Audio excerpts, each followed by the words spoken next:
A brand new update in the turmoil that is the lawsuit of Scarlett Johansson versus Disney, and this time Disney's attorney says that she's just looking for attention, and we get a little bit more detail into why they're saying this, and it's juicy, let's put it that way.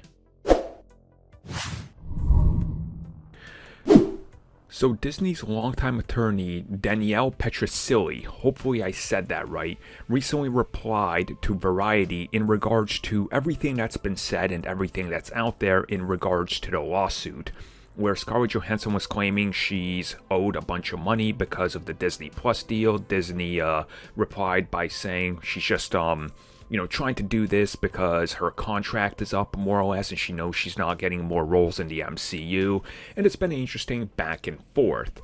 So, in the reply, the Disney attorney says that this is just Scarlett Johansson doing it for a PR stunt, for attention, for people to look at her, and that she's doing it to make herself look good, like she's sort of, the champion of give me what I'm owed in Hollywood, evil corporation, yada yada yada, and that when it came to the contractual side of things and what's written in these contracts and the Disney Plus release, that they were trying to accommodate millions of fans. They didn't want the film to be pushed further on out because that wasn't possible, because they would run into problems. And if you realistically look at what they're saying, Disney's kind of right on this one.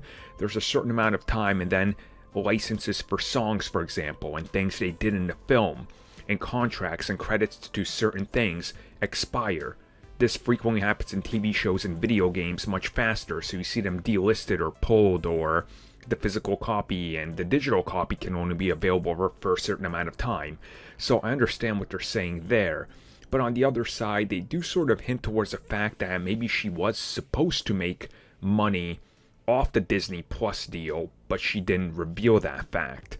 So again, it's an interesting point the finger back and forth, and I'm still on Scarlett's side for this one because we don't know the whole story, but you can definitely tell that she did decide that she's going to sue once it was made very apparent that they're not bringing her back. They're like, oh, we're done with you, we got a new Black Widow, and then she's like, well, I guess I'm going to sue them now.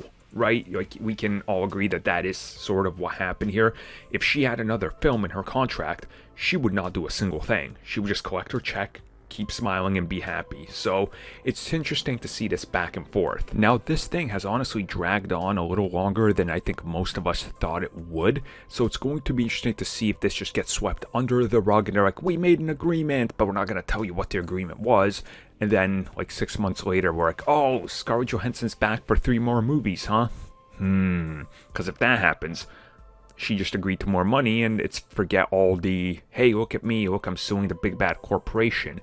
If this is settled out of court, it's going to be really interesting because nobody will be able to speak about it legally. If it fully goes to a court and we get the public dirt on it, which both sides will want to avoid because we'll be able to see through both sides' lies, that'll be more interesting. I'm personally hoping for more of that one, but that's a long shot.